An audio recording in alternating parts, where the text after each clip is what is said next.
يا أحبابنا يا شعب إندونيسيا كبارا وصغارا وأطفالا ونساء وشيوخا، تحية إخوانكم الشام وفي فلسطين وهم يقولونكم السلام ويشكرونكم على دعمكم المتواصل في المستشفى الإندونيسي والعديد من التبرعات. Di awal Syekh menyampaikan pertimbangan kepada kita semua, dan kemudian Syekh menyampaikan bahwa beliau membawa titipan salam kepada awak semua, bahwasanya saudara-saudara kita harus berterima kasih kepada kita semua, dan beliau sangat bangga bisa datang ke sini berjumpa dengan kita umat Islam yang ada di Indonesia. في شهر الصوم في شهر رمضان المبارك وهو يدل علينا ضيفا كريما، انه ليوسفنا ان نستقبل هذا الشهر الفضيل الكريم بالطعام والشراب وموائد الافطار والسحور، واهلنا في غزه وفلسطين يستقبلون رمضان بالصواريخ والقذائف والقتل والدم. Maka bersyukur Allah bisa merasakan Ramadan pada tahun ini dengan Ramadan yang penuh dengan ketenangan dan kedamaian yang Allah rasakan. Akan tetapi Allah melihat saudara-saudara di Palestina pada Ramadan kali ini mereka tidak bisa merasakan ketenangan dan kedamaian. يقول الله سبحانه وتعالى: شهر رمضان الذي أنزل فيه القرآن هدى للناس وبينات من الهدى والفرقان فمن شهد منكم الشهر فليصم. Allah berfirman dalam Al-Quran, Ramadan bulan diturunkannya Al-Quran, dan Al-Quran adalah sebagai petunjuk bagi manusia, dan kemudian sebagai penjelas dan pembeda antara kebenaran dan kebatilan. ويقول النبي صلى الله عليه وسلم: من صام رمضان إيمانا واحتسابا غفر له ما تقدم من ذنبه. Nabi SAW bersabda, barang siapa yang berpuasa pada bulan suci Ramadan dengan penuh keimanan dan dengan penuh harapan kepada Allah, maka Allah akan hapuskan dosa-dosanya di tahun-tahun berlalu. وإنه في البداية لا يعجبني أن أرى الأطفال الصغار في مساجد الله عز وجل في صلاة الفجر، وصلاة الفجر هي صلاة الرجال. Maka Syekh sangat kagum melihat anak-anak dan pemuda-pemuda yang sholat subuh berjamaah. Karena apa? Karena pemuda-pemuda adalah generasi yang akan menyelamatkan umat di masa depan. وإننا في شهر رمضان هذا الشهر الفضيل ننظر إلى إخواننا في غزة وفلسطين فنجد أن المسجد الأقصى الذي باركه الله هو أولى القبلتين وثالث المسجدين محاصرا وبيده يهود. Maka di bulan suci Ramadan ini menjadi momen kita bersama untuk melihat saudara-saudara kita yang ada di Palestina. Kemudian dia menyampaikan bahwa ini adalah kepentingan kita sebagai umat Islam yang umat yang satu. فهو أولى القبلتين وقد صلى به النبي إماما في الأنبياء وقد اختاره سيدنا داوود وزكريا ويحيى وعيسى عليهم صلوات الله. Dan kemudian Masjid Al-Aqsa menjadi kiblat pertama kita umat Islam. Kemudian di sana menempati beberapa nabi dari kita, yaitu Nabi Zakaria, Nabi Musa, Nabi Ayub, Nabi Isa. وإننا والله ننظر إليكم الحال الصعب الذي يعيشه إخواننا هنا، فقد وصلت حالات الشهادة الذين شهدوا في سبيل الله الآن أكثر من 31,000 شهيد، وعدد الجرحى والمصابين الذين لا يجدون علاجا أكثر من 72,000 جريح. Maka kami menyampaikan berita terkini mengenai saudara kita yang ada di Palestina. Jumlah korban syahid sampai hari ini berjumlah 31.100 lebih, dan jumlah orang-orang yang terluka di sana berjumlah 72.700 lebih, dan mereka tidak mendapatkan obat-obatan yang mumpuni di sana.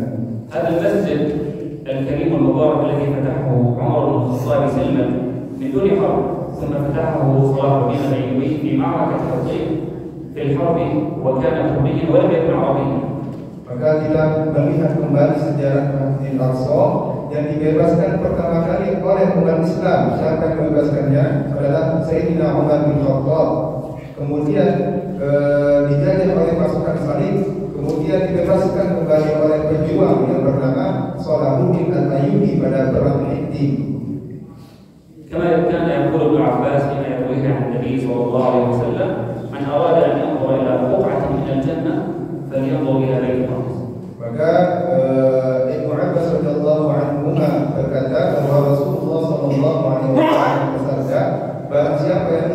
melihat bagian di surga, maka hendaklah ia melihat bagian di negeri Syam, termasuk di dalamnya Palestina. فالكل يسأل كيف علينا أن ننصر المسجد الأقصى وما هي الطرق والوسائل التي بإمكاننا أن ننصر بها المسجد الأقصى فإن كنا لا نستطيع أن نذهب بأبداننا ونجاهد ماذا نفعل؟ Kemudian bagaimana cara kita untuk bisa membantu Palestina sedangkan kita jauh dari Palestina, tidak bisa berangkat langsung berjuang di sana. في الخطوة الأولى والوسيلة الأولى علينا أولا أن نمنع الاعتداء من التضليل الإعلامي وذلك بالنسبة على وسائل التواصل وعلى القنوات الإخبارية وأن نقوم بدورنا في تفعيل هذا الدور حتى لا يكون هناك تضليل إعلامي. ومثال بسيط الطائرات الأمريكية كانت تنزل المساعدات وفي نفس الوقت تقصد في أهل غزة والأبرياء ونسأل الله. Cara pertama yang bisa kita lakukan adalah dengan menyebarkan informasi mengenai Palestina. Kita bisa melihat bahwa penyebaran informasi ini adalah hal yang penting karena orang-orang di dunia mengetahui melalui berita. Kemudian ada kejadian yang terjadi beberapa hari ini di Palestina. Orang-orang Amerika memberikan bantuan melalui udara. Kemudian masyarakat Palestina yang mengungsi menjadi bantuan tersebut. Ketika mereka berkumpul di satu tempat, mereka langsung dibom oleh Amerika. بالوسيلة الثانية علينا أن نفعل دور المسجد والعلماء والقبائل والمشايخ أن ينشروا هذه القضية ويعلموها للأطفال قبل الكبار. Maka juga cara yang kedua adalah melalui syiar-syiar dan melalui dakwah-dakwah, dan ini diambil perannya oleh para ulama dan para ustaz-ustaz yang mereka menyampaikan dakwah melalui mimbar-mimbar. وهناك وسيلة فعالة وهي المقاطعة الاقتصادية وهي ألا نشتري أي منتج يدعم الاحتلال فكثير من الشركات أغلقت أبوابها بسبب مقاطعة المسلمين لها. Kemudian cara yang ketiga adalah dengan melakukan pemboikotan dengan produk-produk Israel. Kita tidak boleh membeli produk-produk Israel, yang mana ketika kita membeli produk mereka, maka kita telah membantu membunuh anak-anak di Palestina. فليكن شعاركم دائما لا تقتلوا أطفال غزة بأموالكم. Maka sungguh pemboikotan ini adalah cara yang benar, dan kemudian janganlah kita membunuh saudara-saudara kita jika kita membeli produk-produk Israel. والوسيلة الأخيرة وهي الأهم أن نقوم بدعم إخواننا بكل ما أوتينا من قوة ومال. يقول الله سبحانه وتعالى: انفروا خفافا وثقالا وجاهدوا في سبيل الله بأموالكم وأنفسكم ذلكم خير لكم إن كنتم تعلمون. Kemudian cara terakhir yang paling mungkin untuk bisa kita lakukan membantu saudara kita di Palestina adalah dengan mengimpakkan harta kita. Allah Subhanahu wa taala berfirman, "Infiru khifafan wa thiqalan." Berangkatlah kalian baik yang kuat maupun yang muda berjihad, wajahidu bi amwalikum, dan bersungguh-sungguhlah demi jiwa kalian, dan bersungguh-sungguhlah dengan harta benda kalian. Wa yaqulu sallallahu alaihi wasallam, "Ituhu fasallu fihi." فإن لم تستطيعوا أن تأتوه وتصلوا به فابعثوا بزيت يسرج في منازلهم. Rasulullah Shallallahu Alaihi Wasallam juga bersabda, datanglah dan sholatlah kalian di Masjidil Aqsa. Jika tidak bisa datang dan sholat di dalamnya, maka hendaklah kalian memberikan bantuan yaitu minyak untuk menerangi Masjid Al-Aqsa. والكل يتساءل هل هذه الفئة هي صادقة وهل هي على حق التي تقاتل؟ معركة طوفان الأقصى قامت لأجل القدس والأقصى وليس من أجل غزة، وليس من أجل غزة.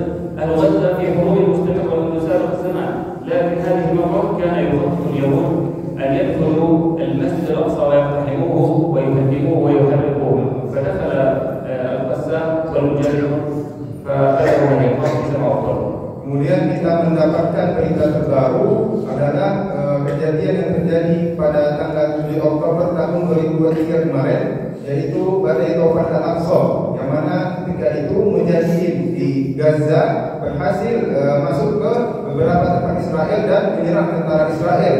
Kenapa mereka menyerang? Karena mereka tahu bahwa Israel kalau tidak mereka menyerang, mereka akan membantai umat Islam di bulan Ramadan. ونسأل الله أن تكون هي الطائفة المنصورة التي قال عنها النبي صلى الله عليه وسلم التي هي في بيت المقدس وأكناف بيت المقدس. dan mereka mujahid ini yang dimaksudkan dalam hadis Nabi SAW, yang mereka mujahid ini berada di Gaza dan berada di sekitar Masjid Al-Aqsa. وإننا والله لنخجل ونستحي أن يأتي عمر بن الخطاب يوم القيامة وقد تبرع وتصدق بنصف ماله، ويأتي أبو بكر الصديق وقد تصدق بكل ماله، ويأتي عثمان وقد جهز جيشا كاملا بالذهب والفضة من ماله. Maka malulah kita dengan sahabat-sahabat Nabi. Siapa mereka?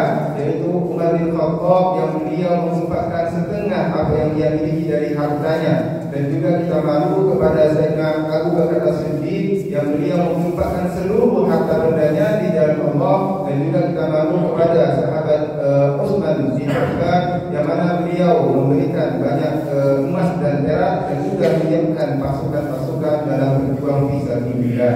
وقضية المسجد الأقصى هي ليست فقط للفلسطينيين، بل هي لكل مسلم يوحد الله عز وجل، وخطوة دم مسلم عند الله تساوي أعظم من الكعبة، يعني أن تهدم الكعبة حجرا حجرا أهون عند الله من أن يراق دم امرئ مسلم. Maka keutamaan Palestina ini bukan kepentingan untuk rakyat Palestina saja yang harus berjuang, akan tetapi kita sebagai umat yang satu juga perlu berjuang untuk membebaskan Masjid Al-Aqsa ini. Karena apa? Karena dalam Islam ketika satu darah Muslim itu jatuh, maka sejarah lebih lama daripada hancurnya beberapa bagian Ka'bah. والله عز وجل هذه الرسالة الأخيرة التي أوجهها لكم ولا أدري لعلي أكون أقرأ أو لا. لعل الله سبحانه وتعالى يسأل كل واحد فينا ماذا صدقت وماذا فعلت عندما رأيت الأنبياء يقتلون؟ ماذا فعلت وماذا قمت بالتحرك أم ظللت نائما ولم تتحرك؟ والله سبحانه وتعالى يسأل كل واحد فينا يوم القيامة لوحده ماذا صنعت لأهل غزة لأنهم مسلمون مثلنا. Maka kita perlu bermuhasabah diri. Kita akan tahu di hari kiamat nanti kita ditanyakan oleh Allah, apa yang telah kamu lakukan, apa yang telah kamu berikan kepada saudara-saudara kamu di Palestina ketika masamu hidup. Nah, inilah yang menjadi panggilan kesadaran bagi kita sebagai umat Islam, yang mana kita harus memperhatikan saudara-saudara kita yang ada di Palestina sana. ونسأل الله سبحانه وتعالى أن يوفقكم ويهديكم ويرزقكم سبيل الرشاد، وأن يديم الأمن والأمان على بلادكم وبلادنا إندونيسيا، وأن يوفقكم بكل خير.